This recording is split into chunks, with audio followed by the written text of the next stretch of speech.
Vision Talks. Olá pessoal, nossos queridos espectadores da Visão da Alma deste canal, sejam todos muito bem-vindos à nossa terceira edição do Vision Talks. Este quadro muito especial em que nós temos uma pessoa convidada.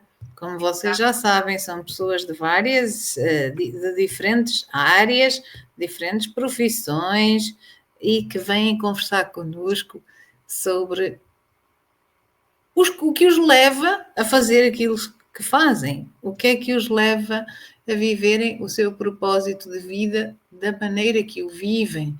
E hoje temos aqui uma convidada que me é especialmente cara e querida, que é para além de ser uma excelente amiga e também uma alma que eu considero como uma alma irmã, ela também é a minha terapeuta, porque os coaches e os terapeutas também precisam e devem receber também orientação e terapia de outras pessoas, e neste caso trata-se da minha terapeuta de sonho, basicamente, porque é aquela terapeuta que neste momento da minha vida está completamente alinhada com tudo aquilo que eu preciso e que eu desejava também obter numa terapeuta, que é fazer um trabalho profundo e ao mesmo tempo que haja uma cumplicidade, um contacto realmente de almas que seja profundo e que haja uma relação de confiança total, uma relação de compreensão que não fica só pela parte profissional. E, portanto, quero aqui, juntamente com a Bia, com a nossa querida Bia, que está aqui como nossa voz, como nossa acompanhante e com a nossa voz off, também, que também vai participar um bocadinho. E queremos aqui também dar as boas-vindas, efetivamente, à Joyce Guerra, a esta nossa entrevista Vision Talks. Muito bem-vinda, Joyce Guerra, e é uma alegria ter-te aqui. Boa tarde, Cris. Boa tarde, Bia. Boa tarde, pessoal que está assistindo. Boa noite, boa madrugada, por enquanto. Alegria muito grande estar aqui e estar com a Cris, né? Estar com a Cris, estar com a Bia, que são pessoas que com certeza têm um lugar muito especial no meu afeto. Que bom. E então, nós vamos. Vocês vão saber um bocadinho mais. A Joyce é psicóloga e ela também é graduada em filosofia, como vocês na introdução na bio vocês vão saber. Ela também é autora publicada de 2 livros e um passarinho me diz que brevemente talvez vá sair um terceiro, não é? Pelo menos acredito que vai ser o caso. E para já nós vamos, conhecer melhor. Nós vamos, através destas perguntas, destas questões da visão da alma, dos nossos Vision Talks, nós vamos descobrir um bocadinho mais sobre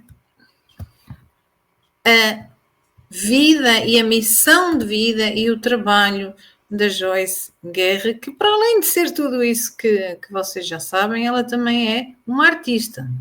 É uma artista da música, é uma artista da representação e ela canta maravilhosamente bem. Portanto, é uma pessoa com muitos talentos e para além de tudo isso, é mãe de 3 filhos, é esposa, é uma pessoa com muitas valências. Diz-me uma coisa aqui como primeira pergunta.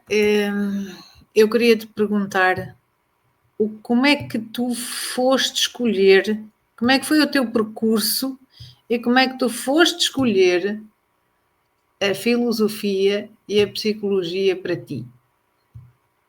O que é que te fez fazer essas escolhas? Eu não sei. Cris, é assim, Eu acho que eu queria fazer psicologia desde que eu era bem adolescente. Eu vivia entre psicologia, jornalismo e letras, né? Mas meu xodó era psico. E Exato. aí eu fiz letras, não completei, casei, tive minhas crianças, elas cresceram. E aí eu pensei, ó céus, ó vida, por que não? Abri um curso de psicologia aqui na minha cidade. E eu lembro que eu falava assim, gente, é um chamado. Se eu passar no vestibular, eu vou fazer. E aí eu fiz, depois de 20 anos sem estudar, consegui passar em quarto lugar e comecei a estudar psico.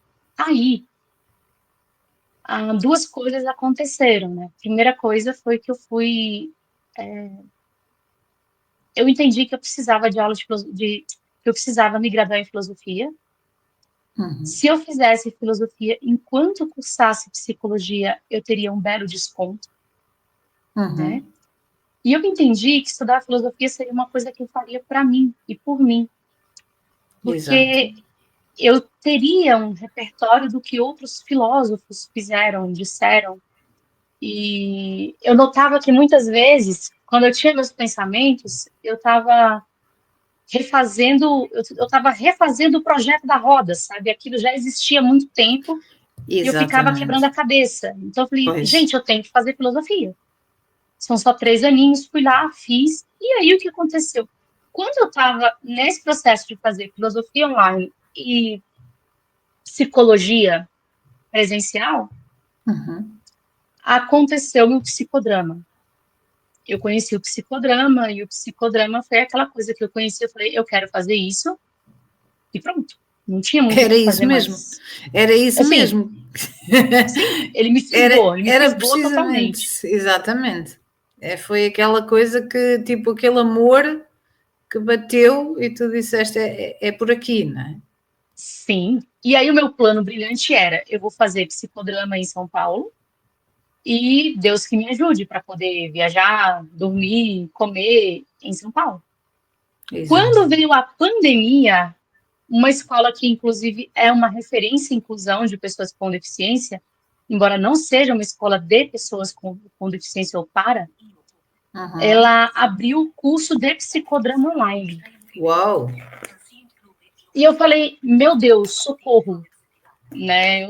Eu tô com 2 faculdades, 3 crianças e uma pandemia mundial. Tipo, eu não sei se a gente vai, Exatamente. eu nem sei se a gente vai ter, se a gente vai ter vida depois disso. Aí uma professora de lá, amiga minha, falou assim, Jô, se você não fizer psicodrama, algum dos seus problemas vai deixar de existir? Gente, pequena pausa aqui na nossa entrevista para passar o currículo da nossa entrevistada, né? Currículo do jeitinho mesmo que ela escreveu para a gente apresentar, tá? Joyce Guerra, graduada em Filosofia e Psicologia pela Unifeg, pós-graduada em Psicodrama e Psicodrama Psicoeducacional pela Viver Mais Psicologia, autora dos livros Contos Maternos e Muito Além da Sobrevivência, crocheteira, miçangueira, firmemente adepta do essencialismo e de usar a arte para ajudar a mudar o mundo. Explica aqui aos nossos espectadores exatamente o que é exatamente te apaixonou no psicodrama? O que é que fez com que tu realmente. O que é, ou seja, da forma mais resumida possível, que não é fácil explicar o psicodrama em 2 ou 3 pinceladas, mas se conseguisse assim, de uma forma bem resumida, explicar o que é e como é que tu realmente. Porque é que tu percebeste que isto é para ti? Carl Gustav Jung falava que a gente pode conhecer todas as teorias, dominar todas as técnicas, mas na hora do atendimento a gente vai ser uma alma tocando outra alma. O psicodrama, ele não exige, pelo contrário, né, que o psicoterapeuta tenha uma postura engessada, tampouco o paciente. Então, são 2 pessoas livres, confortáveis, conversando e, de repente, a terapia acontece. Exatamente. Então, o próprio relacionamento entre os pacientes e o psicoterapeuta já é parte da terapia, né? Uhum. Então, aproveita. E o outro aspecto que me fez me apaixonar pelo psicodrama e ficar é que ele consegue utilizar tudo que o paciente tiver de positivo para ele Uhum. como processo terapêutico. Então, a Tal e gente qual. tem, por exemplo, uma pessoa que tem uma religiosidade virada nesta ou naquela outra direção, não importa. A gente vai fazer disso uma ferramenta terapêutica para ela.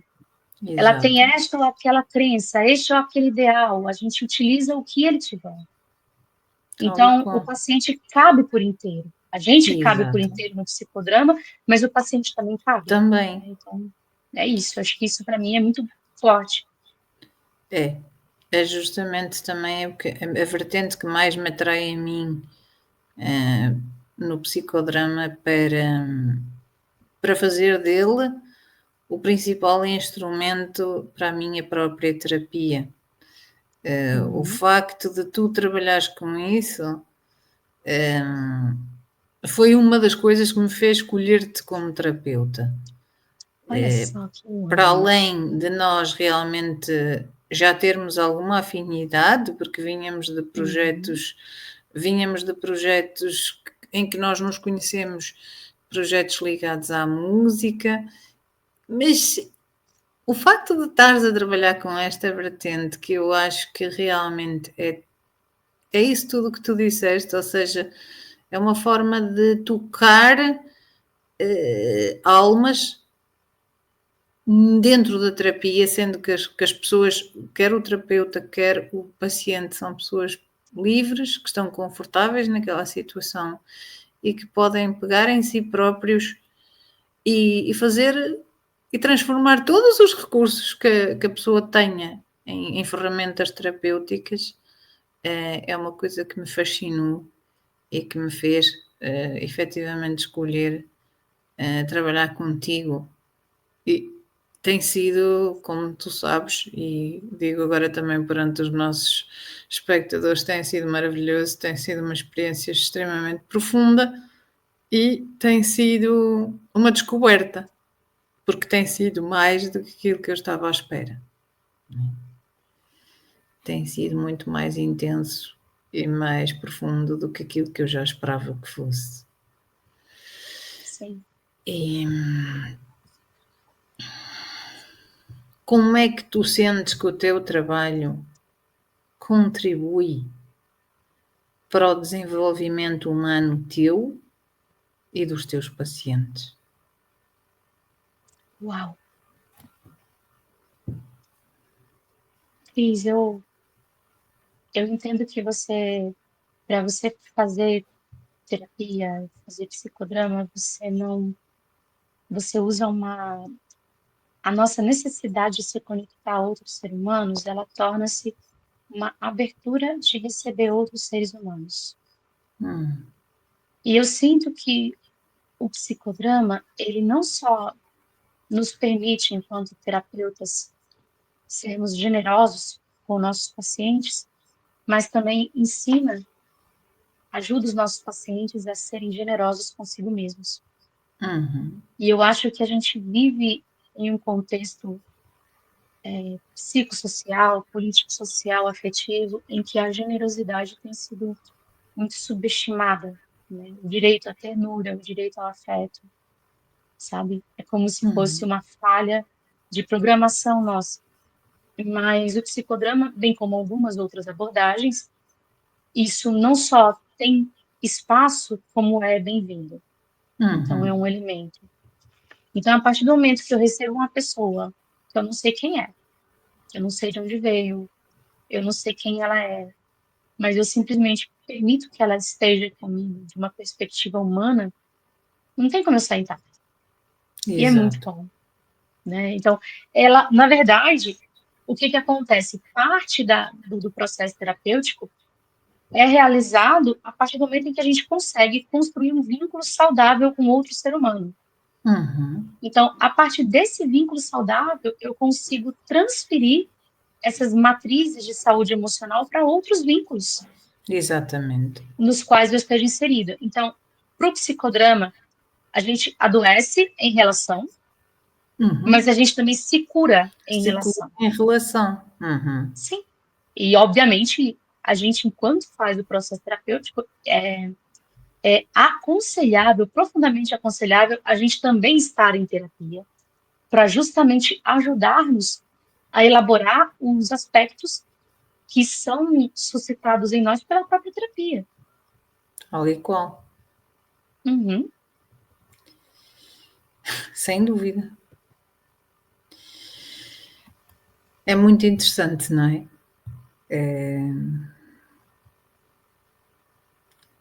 Enfim, é uma coisa que a gente nem tem muitas palavras para explicar, mas é extremamente profundo. É extremamente profundo. Quais são os principais desafios que enfrentas na tua prática terapêutica? Na tua prática como terapeuta e também, obviamente, que é indissociável disso na tua prática da tua própria terapia, não é? Porque lá está, nós só podemos... A maior dificuldade que eu tenho enquanto terapeuta é que eu detesto o Instagram. O meu fazer terapêutico, ele é muito afetado por isso. Eu tenho birra do Instagram, eu tenho preguiça de Instagram, eu tenho preguiça de fazer posts falsos sobre assuntos, sei lá de que forma, e posts que eu não possa simplesmente me expressar, posts que precisam ser medidos, milimetrados, eu morro de preguiça disso. Obviamente, enquanto pessoa com deficiência, isso acaba sendo uma dificuldade a mais. Entretanto, eu confesso que eu sinto que é chato por si mesmo. Eu acredito que mesmo que eu enxergasse, eu teria muita preguiça de Instagram. Eu concordo, ou melhor, eu sinto muito esse desafio também.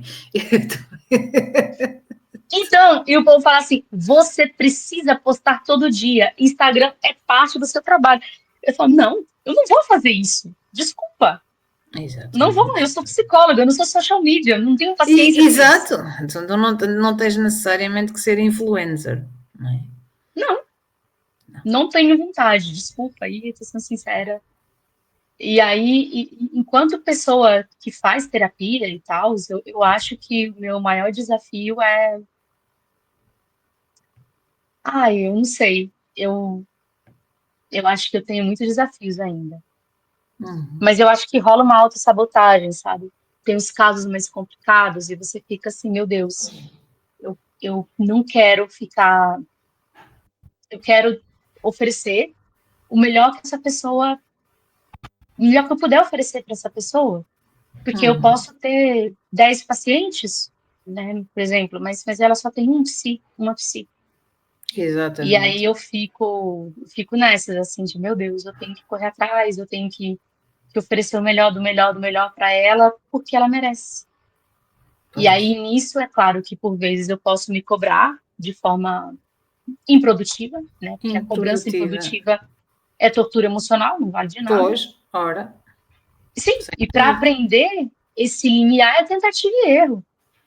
Exatamente. Passa muito pelo processo de tentar ver até onde e tentar novamente. Não é?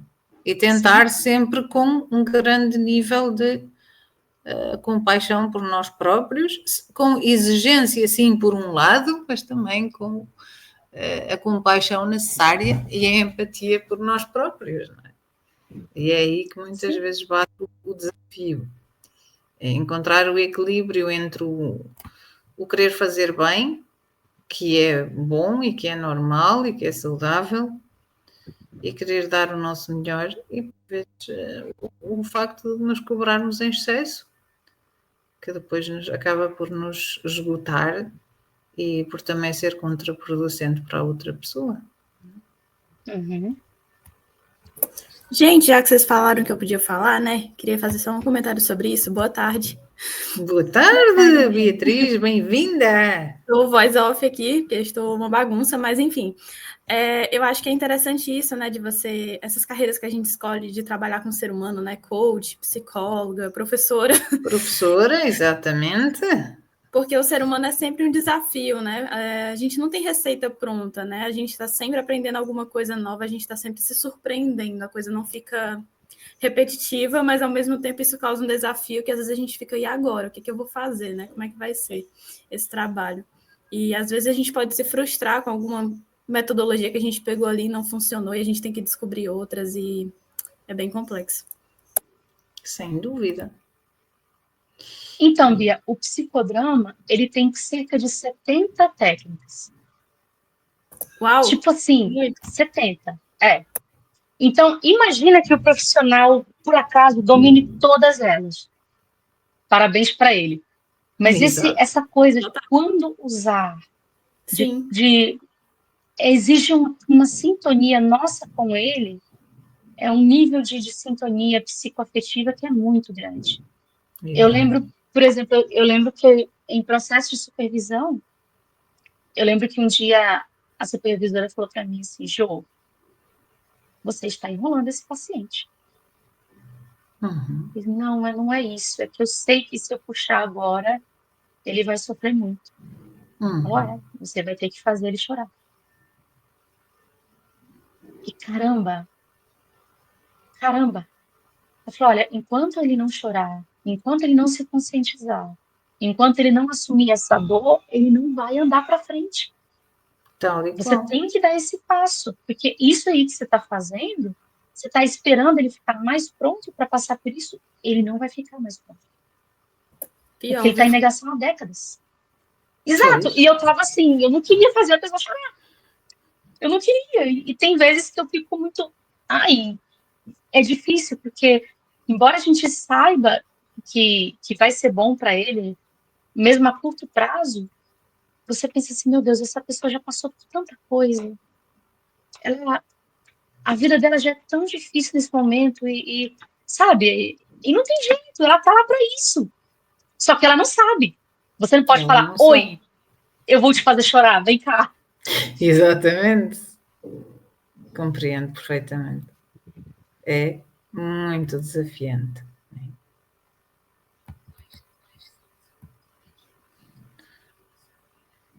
Comenta, ou melhor, a gente falou sobre os desafios e agora também vamos olhar para o outro lado, vamos olhar para as oportunidades. Quais são, assim, as oportunidades de expansão, de crescimento pessoal, de crescimento emocional que este serviço te oferece a ti e aos teus pacientes? Se houvesse uma coisa que tu dissesse assim, claro que nós não podemos prometer resultados a ninguém, porque o grau de compromisso com os resultados são muito determinados também pelo grau de compromisso que a pessoa assume com a sua própria terapia, não é? E consigo próprio. Mas se tu dissesse assim, o meu serviço traz-te estas oportunidades, quais é que seriam? Eu penso que uma das oportunidades bacanas é a oportunidade de receber a aceitação incondicional. Eu acho que é muito difícil a gente se sentir incondicionalmente aceito, sabe? Sem dúvida, até porque não é fácil tu própria, por vezes, te aceitares incondicionalmente, quanto mais receber aceitação de outrem, não é? Sim. E acho que isso é o mais... Por isso que eu acho que estar em terapia é eminentemente terapêutico. Isso não significa, claro, que a gente não precisa trabalhar, né? Enfiar a mão na massa e trabalhar, mas o próprio estar ali, né? O próprio Dasein, você estar naquele momento, é terapêutico, porque é um lugar que é seu. Aí, às vezes eu tenho pessoas que falam de Deus e falam assim, desculpa, não pode falar de Deus. Eu falo, não, esse lugar é teu. Esse momento é teu. Tu fala o que tu quiseres, está tudo bem. E aí, de repente, tem outra pessoa que fala um palavrão, nossa, desculpa, eu falei um palavrão. Não, isso aqui é teu. Tu vai fazer o que tu precisar fazer. Também já me aconteceu, não é? Sim, Às vezes tu na nossa precisas. terapia dizer umas coisas que eu depois até dizer, pá, desculpa. E tu Não, também me é disseste, não, teu. este espaço é teu, tu dizes aquilo que é necessário dizer, não é? Sim, que é necessário. Se a pessoa tem lá, a pessoa está lá fazendo processo terapêutico, aí ela percebe um negócio que para ela é muito intenso. E ela está com vontade de orar. Ela está com vontade de fazer uma oração. Como é que eu vou virar para este ser humano e vou falar, não, você não Não, pode? Eu não posso fazer exatamente, isso para ele. Porque ele exatamente, está buscando um complemento do fortalecimento espiritual que ele está recebendo lá, psicoafetivo, exatamente, emocional, ele está buscando onde ele sabe que ele tem. Como é que eu vou dizer que exatamente. não? A pessoa está lá sob um momento de tensão, aí ela tem, faz parte dela, dizer um Tal e qual. palavrão para conseguir tirar essa tensão. Como é que eu vou falar, não, aqui você não pode? Exatamente. Né? E aí, o bacana que eu acho no psicodrama e de demais abordagens também, é que comportam isso, é que a gente não precisa fingir. Uhum. Eu acho que isso é uma coisa maravilhosa, você poder viver sem fingir, você poder trabalhar sem fingir, isso é uma coisa incrível, assim. Concordo. E uma vez numa sessão nossa, eu partilho isto aqui com os nossos espectadores, tu também me disseste uma coisa que me marcou bastante, que foi uma coisa boa no psicodrama é que é a única, é uma das poucas abordagens que nos permite também nós próprios, terapeutas, por exemplo, chorar e deixar as Sim, nossas emoções fluir. De uma sim, forma. Tu até disseste diferente, tu disseste, eu não sei se eu saberia estar numa abordagem em que não me fosse permitido deixar expressar as minhas emoções e também expressar proximidade com o paciente. Lá está aquela questão psicoafetiva. sim. O afeto é um instrumento terapêutico, né? Então, Perfeitamente. se você tiver facilidade em expressar carinho, afeto, isso é bem-vindo. E vejam bem, não estou dizendo que não existe profissionalismo, mas Obviamente, não é você ser gentil com uma pessoa, generoso com uma pessoa que vai te impedir de ser de ser profissional. profissional. Não existe relação entre uma coisa e outra. Eu posso Sim, perfeitamente estabelecer um relacionamento totalmente distanciado com o meu paciente e não ser minimamente profissional, minimamente ética ali com ele. Então, claro. se não é a Oi, Bia? Não, é verdade, né? Eu tive contato com vários Ah, tá. profissionais assim que, na verdade, essa conduta assim meio robótica é, na verdade, tudo que a gente não precisa, muitas vezes, né? A gente precisa Não de alguém que precisa. seja humano como Sem nós. dúvida, sem dúvida. Sim, Profundamente. sim, porque quando você vai para fazer terapia, você tá com dor. É muito raro uma pessoa falar assim, então, eu tô aqui porque eu tô num momento de muita alegria na minha vida e eu quero me encontrar. Para ficar ainda Óbvio. mais felizinho. Não acontece comigo, não acontece. O pessoal chega Exato. com processo de luto complicado, processo de perda, Obviamente. processo de separação. Tem gente que Exatamente. chega depois de ter sido fichado pela polícia por violência, Exatamente. entende? Então, assim, não é coisa pouca. Como é que você vê uma pessoa que está sofrendo e você fala assim, e você simplesmente rebaixa a sua humanidade, você não pode se expressar, e a pessoa fala uma coisa absurdamente engraçada e você não pode rir. E rir, exatamente. Não pode rir, você tem que ficar séria lá. Ontem eu passei por uma situação, eu estava, e não vou revelar nada antiético da sessão, eu estava lá com um paciente e ele me trouxe uma lembrança de um dado contexto dele e falou assim, ai, e eu fiquei pensando tal coisa. E eu falei, mas você compartilhou com a pessoa? Não. No que ele falou não, eu comecei a imaginar como seria se ele tivesse Como compartilhado. Eu seria comecei se a ele rir. tivesse falado? Sim, Exatamente. eu comecei a gargalhar na sessão. E eu, desculpa, não era pra eu. Me desculpa, eu não tô rindo porque eu não acho importante. Eu, não, eu sei que você tá rindo. Aí ele começou a rir também. Exato. porque basta a gente realmente, às vezes, imaginar uma coisa e poder dar expressão a essa situação. É muito, muito importante. Eu concordo com a Bia. Nós temos que sentir seres humanos do outro lado. Sem dúvida alguma. E dentro disto tudo que tu agora disseste, também é importante ver o outro lado, ou seja, onde é que tu já experienciaste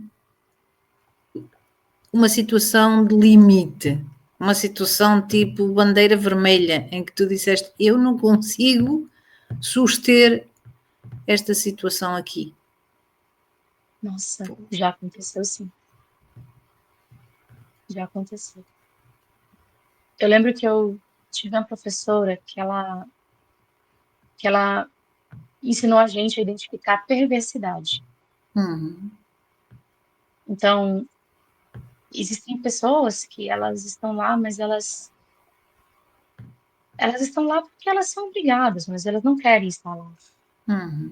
E elas não querem melhorar. Elas não querem.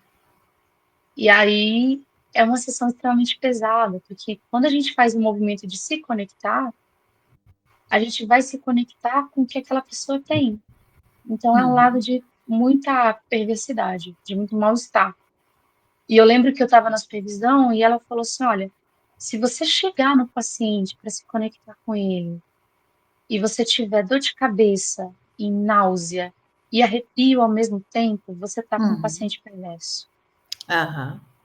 E na época eu tinha um cliente, vamos colocar assim, né? Que toda vez que eu saía da sessão, eu ia vomitar. Porque eu tinha muita náusea, eu passava muito mal durante... E era só a dele, era impressionante. Que estranho. É só a desse cliente. Sim, só a dele, porque é muito... Porque a gente realmente se abre para o outro, sabe? E aí eu pensava que eu tava tendo alguma pegada em alguma coisa minha. Mas eu já tinha levado para minha terapia e a gente não tinha achado nada. E aí eu parei. Porque ela era uma sessão muito pesada, de muito ódio, assim, de muito ódio, e um ódio generalizado. Eu até brincava, falando assim, meu Deus, hoje é o dia da paciente do ódio, socorro. Exatamente. E era horrível, assim. E eu parei. E o pior é que ela falou assim, você pode indicar para alguém? Eu falei, não, infelizmente não. Porque eu falei, como é que eu vou jogar isso para um colega meu? Exatamente, como é que eu vou tirar essa batata quente? Porque tem coisa que você pega e você fala assim, não, isso aqui sou eu, que eu não tenho preparação. Bora correr atrás, bora estudar, e se você perceber que você não é o profissional certo para essa pessoa, aí você passa para frente. Agora, no caso dessa situação, eu estava me forçando a atender essa pessoa, me sentindo super mal toda vez, assim, mal mesmo, assim. Teve um dia que a gente acabou a sessão e eu tava com o pescoço, assim, sabe quando você gera aqueles nós, assim, no pescoço, na nuca? Sim. Só da tensão, porque a pessoa estava descrevendo alegremente assassinatos de animais. Meu Deus! Terrível. E aí... e eu escutando aquilo e analisando aquilo, né? Mas por que você acha que isso é gratificante? Né? E aí depois eu joguei isso para um colega também de professor, e falou assim, mas Jô, além de todo aspecto que você percebeu da perversidade, você não estava sendo você mesmo. Porque, assim, uma coisa é eu ser profissional e acolher o que o paciente diz. Outra coisa é o paciente dizer algo que me repugna enquanto ser humano, me repugna realmente até a última fibra, e eu agir como se isso não estivesse acontecendo. Exatamente. Quando tu deixas de ser tu própria. Eu concordo. Sim. Concordo. Jobis, era isso que eu também queria perguntar, e eu fiquei com medo de ser uma pergunta muito espinhosa, porque realmente é uma situação muito difícil, né? Mas, assim, como é que a gente consegue ter essa aceitação incondicional, né? Só que sem se trair, né? Como é que consegue um equilíbrio assim? Será que é uma questão de tempo, de experiência, de... Eu não sei. É possível? Como é que isso é possível? Vamos pegar um exemplo, então. Eu posso dar um exemplo prático? Que não Claro. aconteceu comigo, mas vai ser mais fácil do que se eu coisar. Sim. Imagina que eu receba uma paciente que seja militante pró-aborto. Tá? Então, o entendimento dela é que toda e qualquer mulher deveria ter o direito de tirar o feto do seu ventre sem precisar passar nem por psicólogo. Porque o corpo é dela e o direito é dela. E essa seja a grande questão terapêutica dela. Eu, pessoalmente, eu discordo disso. Com todas as minhas forças. Mas aí é que vem a questão. A questão aqui não é sobre o que eu penso. Exato. Mas por que isso é importante para ela. Exatamente. Então, no que eu for tentar entender por que isso é importante para ela, isso vai ser terapêutico, porque se for, por acaso, encobrimento de outra questão, a gente vai perceber, ela vai descobrir, mas eu não vou estar mentindo para ela, nem para mim.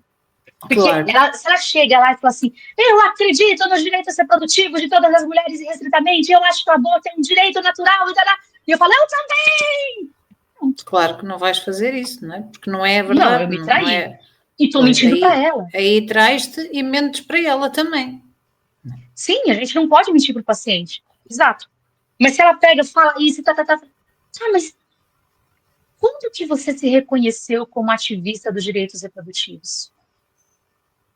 Em que momento você entendeu que isso era essencial? Como eu penso diferente de você nesse aspecto? Me conta. Assim, como é que você consegue equilibrar ter esses pensamentos que você tem e você mesma ser mãe de família? Como é que isso soa contraditório para você? Como é que é? E se eu perguntar isso para ela realmente querendo saber, querendo entender, eu vou estar sendo honesta com ela, vou estar sendo honesta comigo e vou estar fazendo meu trabalho. Exatamente. Porque, veja bem, nesse caso, ela é totalmente a favor do aborto eletivo, né? Não precisa ter um motivo, só precisa ter uma vontade. E aí, essa é a demanda terapêutica dela. Bia, o que não é demanda terapêutica não nos diz respeito. Claro. Então, por exemplo, imagina que eu receba um paciente que tenha posturas referentes à sexualidade com as quais eu não tenho afinidade. Aí ele me diz em passant, sei lá, que estava num relacionamento orgiático. Estava ele e mais 3, 4 casais naquela condição dessa vivência. Se a demanda dele não for essa, isso não me diz respeito. Não diz respeito. Não me diz respeito. Exatamente. Porque no fundo é fácil, porque não me diz respeito. Eu estava lá naquele momento, quando de repente tocou o telefone e era a minha mãe que estava no leito de morte. Eu falei, não, espera, como assim? Você estava numa situação de orgia? Ele está falando que a mãe dele estava morrendo. Sim, o central, entendi. Mas, Jobice... Oi, amor. No caso, assim, a perversidade, ela é uma demanda, porque você até falou assim, né, que tem pessoas que estão lá, mas não estão lá exatamente para o tratamento. Né? Por que essas pessoas estão? Elas são, sei lá, coagidas pela família, alguma coisa do tipo? Tem casos que sim, tem casos que é a própria justiça que as coage, tem casos, por exemplo, que tens uma pessoa que está a ter uma medida de coação ou jurídica da justiça, que ela precisa ser analisada ou precisa de fazer algumas sessões de terapia por alguma razão desse género e ela está ali porque tem que cumprir aquilo, mas ela realmente não quer saber daquilo para nada, né? Normalmente é a mãe, o esposo, a esposa que fala assim, olha, ou você se cuida, ou você faz terapia, ou você vaza daqui, ou você sai daqui. Você sai daqui, pois. Também. E aí a pessoa vai lá fazer terapia, mas ela não quer fazer terapia. Mas não é por ela própria, não é por uma decisão. E é justamente, Bia, porque não tem demanda. Pois. Tipo assim, eu sou perversa, eu gosto de matar animais para me divertir, mas olha só, isso não é problema para mim. Pois. O meu problema é que a minha mãe não para de encher meu saco. E eu sou Certo. obrigada a morar aqui porque eu não tenho para onde ir. Sim, sim. Porque É essa a demanda da pessoa. uma demanda era ela dizer, ok, eu tenho estes sentimentos, estes pensamentos e eu gostava, enfim, de perceber porque é que eu tenho isto e de preferência de deixar de os ter. Outra coisa é dizer, epá, olha, eu sou assim e estou-me nas tintas para isso, mas pronto, eu venho aqui porque a minha mãe acha que eu tenho que vir para aqui. É muito estranho. Muito. Pois, concordo porque eu também não tenho, não é? Mas lá está. Nós, em contexto terapêutico, nós lidamos com muita coisa. Com muita coisa. Nossa Senhora. Às vezes Jo, vira. Diga, meu amor, fala. comenta um aspecto positivo, tipo uma coisa muito positiva da tua vida em geral. Uma coisa que te faça. Qual é que tu consideras a tua experiência mais feliz? A tua experiência mais luminosa? Aquela experiência que até hoje te marcou como uma experiência de expansão de alma? Ai, gente, exatamente, eu tenho muitas. Eu posso contar uma das primeiras, que foi uma coisa que me marcou muito e eu não. E até hoje eu não consegui entender por que me marcou tanto. Eu estava indo para a FAFIMA, antiga Faculdade de Filosofia e Letras de Macaé. Eu estava indo a pé, eu estava andando sozinha de bengala, quando um cara colocou a mão no meu ombro e me fez parar. E ele pegou 3 colares feitos de cordão encerado, colocou no meu pescoço e disse: de um ser humano para outro. Uau! Que fofo. Sim, deu um abraço em mim, deu um beijo no meu rosto e saiu. Uau! Quando ele saiu, eu fiquei totalmente petrificada. Mas não foi medo, não foi medo. Mas tinha nele uma energia de amor tão grande, de ternura, de carinho, sabe? Tão grande, que meu olho encheu de lágrima, que eu fiquei totalmente assim, transtornada no sentido de mexida, de afetada. Claro! Você ficou meio extasiada. Fiquei, exato, extasiada. Extasiada. Você disse, Sem dúvida. extasiada. Eu não sei o nome, não sei o rosto, não sei quem era, não sei por que ele fez isso, eu não sei em quem que ele estava pensando. Mas foi um negócio que me afetou muitíssimo. E eu acho que eu não sabia que eu podia ser afetada de uma forma tão poderosa por alguém que não fosse meu amigo ou meu parente. Exatamente. Porque foi um gesto de amor muito profundo, muito genuíno, vindo de uma pessoa desconhecida, não é? Sim. De um ser humano para outro. Que coisa linda, realmente. Macaé foi ali a região dos lagos, Macaé, Sana, ali no Rio de Janeiro, Lumiar, toda essa região era e é ainda, né? Lugares que receberam muitas pessoas que tinham um pensamento hippie, essa cultura de artesanato. E lá na época, não sei se ainda tem hoje, mas possivelmente sim, tinha muitas pessoas que viviam em comunidades e que vendiam esses cordões. Certo. Presumo, e só presumo que fosse o caso desse companheiro, desse camarada. Inclusive, eu tenho até hoje um dos cordões que ele me presenteou. Exatamente. Sim. Que massa! Que experiência maravilhosa!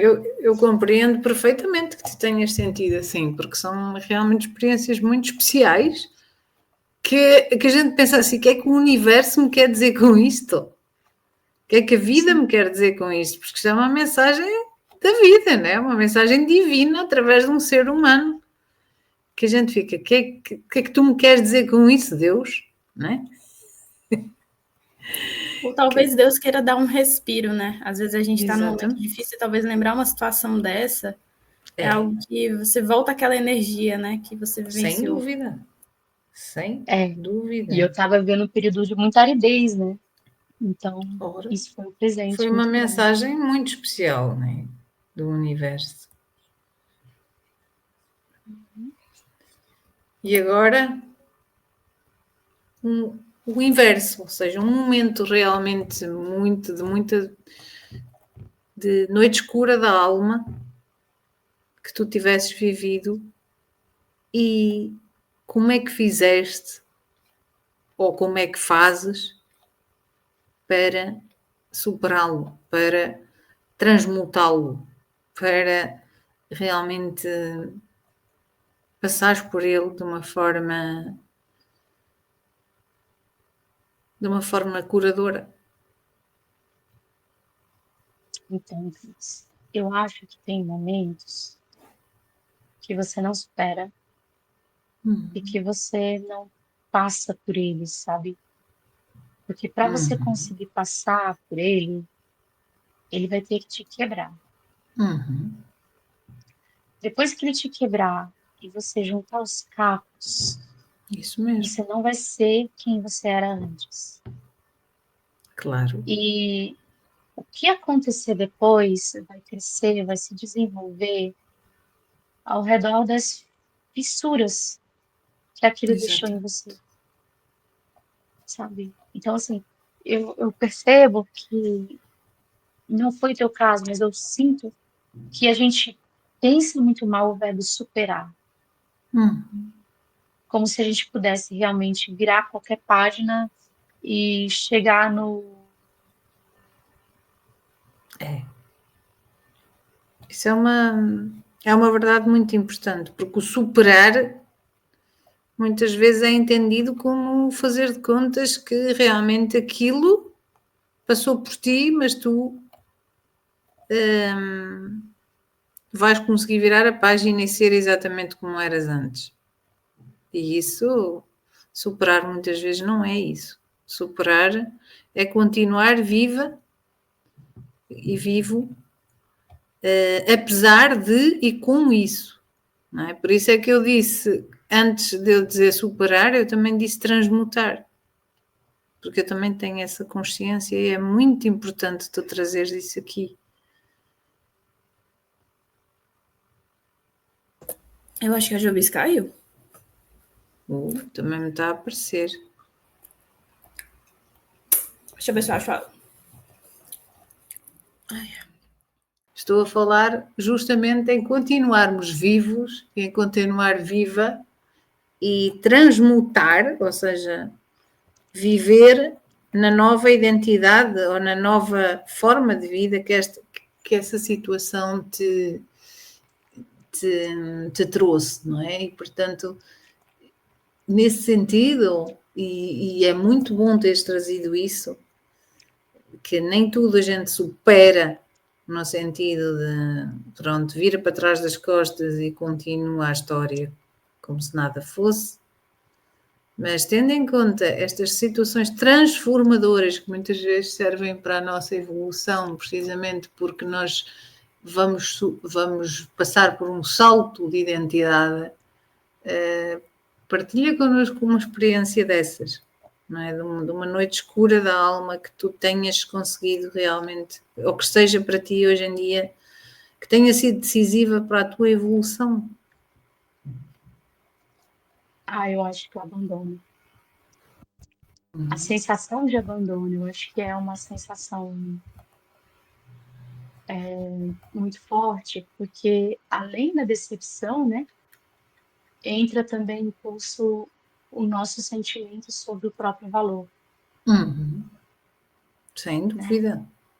Então, o abandono de uma pessoa que te conhecia, o abandono de uma pessoa que te dá a conhecer, que você conheceu ela de uma forma próxima, ela te conheceu e de repente ela vira e fala: Oi, eu não quero mais você na minha vida. E às vezes você nem sabe por quê. Aí você fica pensando: Meu Deus, eu sou essa pessoa que destrói tudo quanto toca. Eu sou unidas ao contrário, porque se você não sabe aquilo que você fez de errado, você não pode nem não fazer mais, né? E eu acho que quando a gente está nesse contexto de redes sociais e etc., é como se a nossa vida fosse uma coisa que não é, né? Fosse um filtro. E aí as pessoas não falam disso, de que eu experimentei isso e de que isso acabou comigo, mas isso acontece. Isso acontece com qualquer um. Sem E dúvida. são coisas que acontecem que você tem que falar, tá, isso aconteceu, e quem eu vou ser depois que isso acontecer? Depois disso, exatamente. O que eu vou fazer? O que isso vai fazer com a minha fé, com a minha força vital, com o meu poder de confiar nas pessoas e confiar em mim mesmo, né? Porque as pessoas falam, a gente tem que confiar. Mas assim, se a gente não confiar na gente, a gente não vai conseguir confiar em ninguém. E eu acho Exatamente. que essa é uma das experiências mais agressivas, pelo menos para mim, porque é como se Sim. tirasse todo o chão debaixo dos nossos Todo o pés. chão, é. É um dos E é poderes, difícil. é um dos bloqueios capitais também da abundância, o abandono. Não é? É aquele bloqueio capital da abundância, sob o ponto de vista holístico, que nós sentimos muitas vezes no chakra do coração, porque é aí que muitas vezes está centrado o bloqueio do abandono. Porquê? Porque o coração, porquê? Porque é o chakra, onde pulsa o amor, onde pulsa o afeto. E quando nós somos abandonados, muitas vezes por pessoas justamente que nós amávamos ou amamos, pessoas às quais nós nos abrimos, tal como tu explicaste, então nós sentimos uma dor muito grande nesse centro energético, né? Responsável pelo amor, e a forma que nós temos realmente para superar esse bloqueio, ou seja, para nos curarmos e para nos sanarmos desse bloqueio, é nós colocarmos amor nesse lugar e colocarmos justamente no lugar a verdade de que não somos, não é uma questão de nós sermos unidas, ao contrário. Nós continuamos a ser pessoas de muito valor, pessoas que têm sim um valor muito, muito grande, que são sim dignas de receber amor, que são dignas de dar e receber amor, que são dignas de tudo e mais alguma coisa, mas que alguém, por alguma razão associada ao seu próprio processo e ao exercício da sua liberdade e também dentro da sua jornada, não é? Opta por largar a nossa vida ou por não nos querer mais na sua vida, mas não porque nós não sejamos pessoas dignas de ser amadas. Sim. E aí a gente fica questionando, né?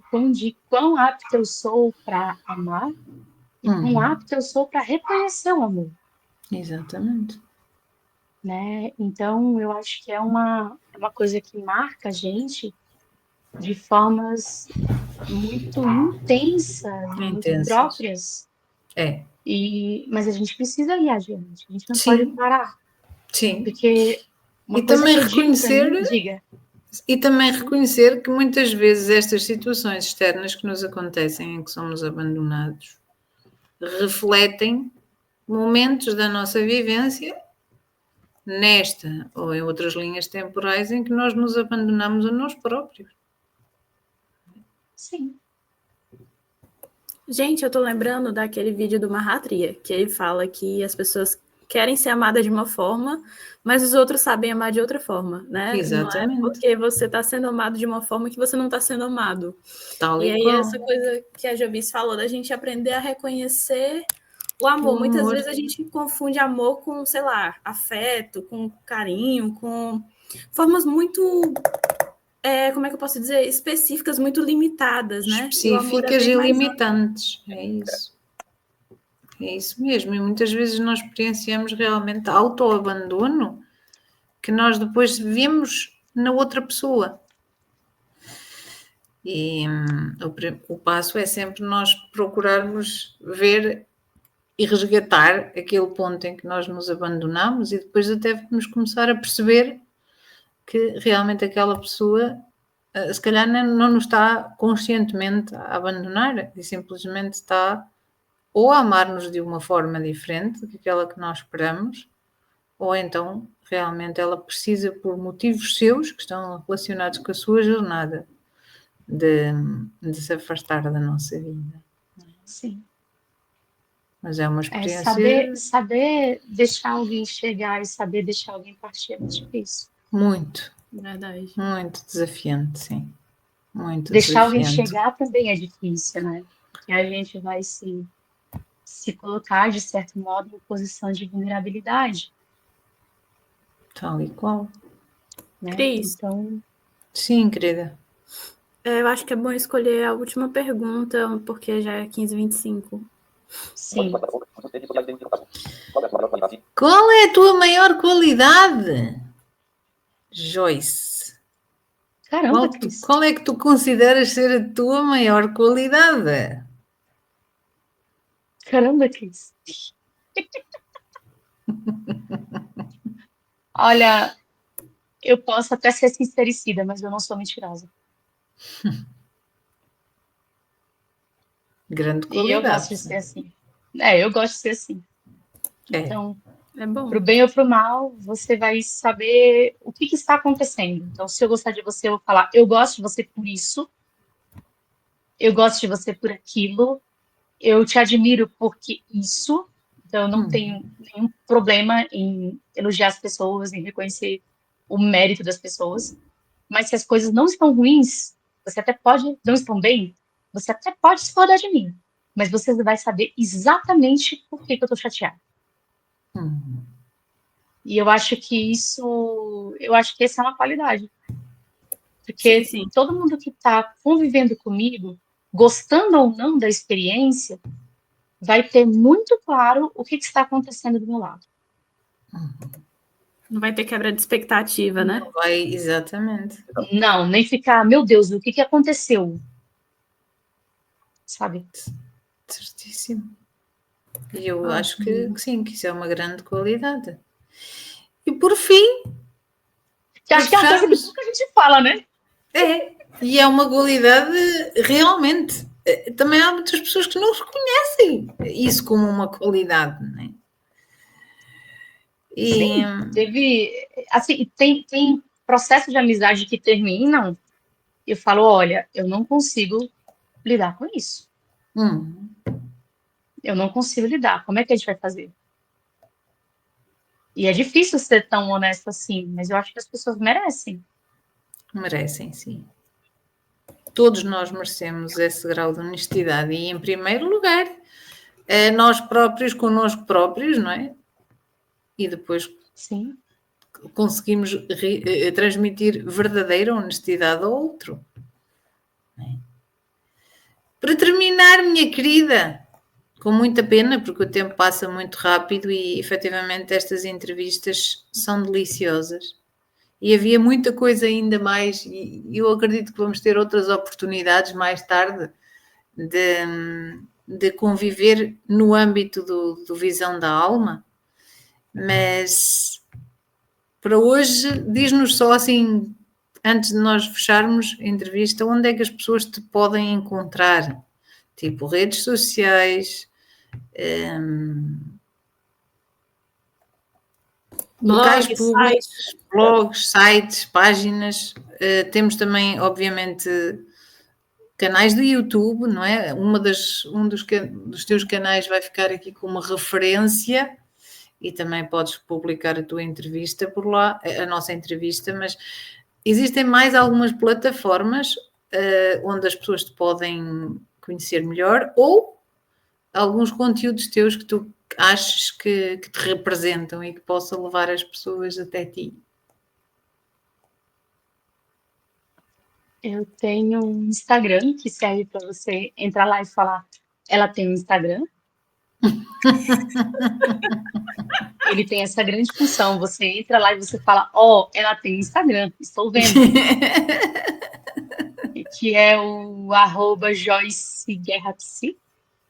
Uhum. Eu tenho o canal, né, o Joyce PC, que é o que a gente Exato. conversa sobre aspectos psicológicos relacionados ao convívio com a deficiência visual. Uhum. E eu não tenho mais nada. Eu tenho contato para sessões, mas daí eu não sei ele de cor. Eu passo para a Bia qualquer coisa. Acho que a Bia tem até, não sei. Qualquer coisa ela bota aí na descrição do vídeo. Mas é O Just pessoal It. acha na bio do Instagram? Não! Ô, mulher. Provavelmente tu precisas de contratar os serviços da Bia para mexer no Instagram, como eu faço Ai, também. Deus. Eu Eu preciso. posso-te garantir que ela é uma excelente assistente virtual, a melhor que podias ter.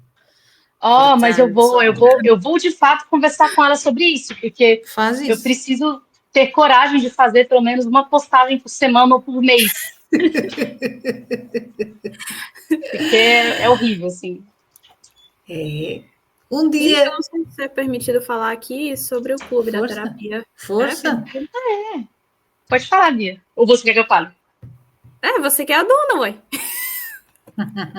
Eu sou idealizadora, porque agora ele é uma comunidade, né, em que a gente conversa questões de terapia relacionados às pessoas com deficiência visual. Então, assim, a gente trata de temas gerais. Hoje, por exemplo, a gente está falando de limites móveis, que é um tema da neurociência. Então, assim, a gente traz temas gerais, mas também coloca esse tema baseado na também vivência da deficiência, com os atravessamentos que isso possa ter, né? Então, hoje ele é tocado por mim e pela Cris, e tá muito gostoso. E eu acho que vai ficar cada vez melhor. E pela Michelle Costa também, que ela é locutora, e ela conduz um quadro chamado Você Pode Ajudar, que é onde pessoas que estão passando por dúvidas, perrengues, elas podem enviar lá seus perrengues, terem o seu nome preservado e podem pedir ajuda para os outros coleguinhas. E é muito legal.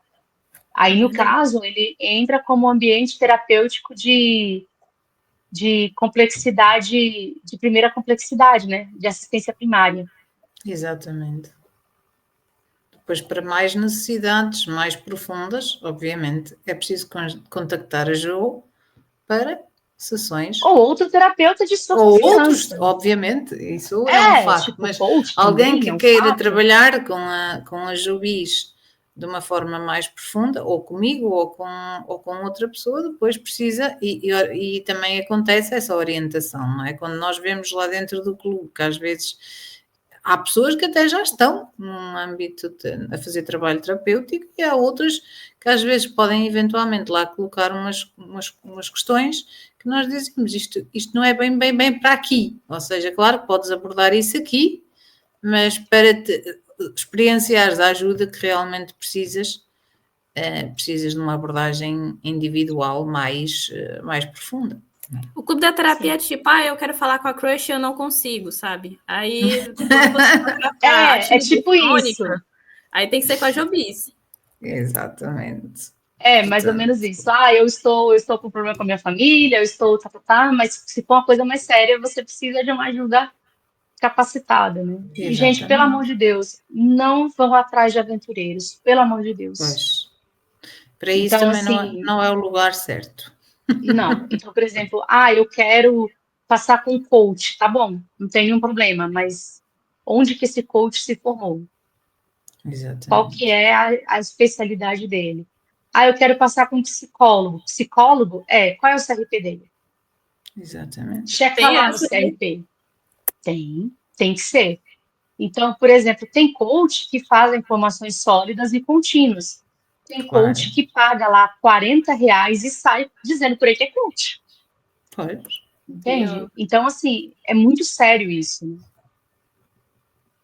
Sem dúvida. Sem dúvida. E tens também os teus livros publicados, não é? Que as pessoas podem ler. Certo? Podem, estão na Amazon os dois, o Contos Maternos e o Muito Além da Sobrevivência. Mas se vocês quiserem ler o livro gratuitamente, gente, sério, pede para mim ou para a Cris que a gente consegue. Meu Deus. Ela não é nada capitalista. Nada, Generosa nada. até demais essa mulher, meu Deus do céu. Nem existe ela. Gente, um grande abraço para todos vocês. É um prazer estar a trazer-vos este Vision Talks mensalmente. Portanto, espero que realmente tenham gostado. E para mim foi uma experiência deliciosa poderem entrevistar para vocês a Joyce Guerra. E eu só vos posso realmente recomendar que saibam mais sobre ela, até possam eventualmente fazer serviços, trabalho com ela, recomendo vivamente. E quanto a nós, vemo-nos no mês que vem com uma nova pessoa convidada, com novos conteúdos para vocês dentro do Vision Talks. Um grande abraço e para ti, Joyce, que Jobis é um dos teus, enfim, dos teus nomes artísticos / alcunhas.